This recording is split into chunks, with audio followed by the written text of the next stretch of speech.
وكان الله غفورا رحيما.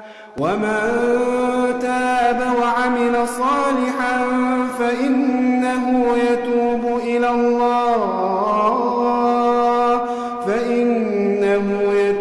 إلى الله متابا. والذين لا يشهدون الزور وإذا مروا باللغو مروا كراما. والذين إذا ذكروا بآيات ربهم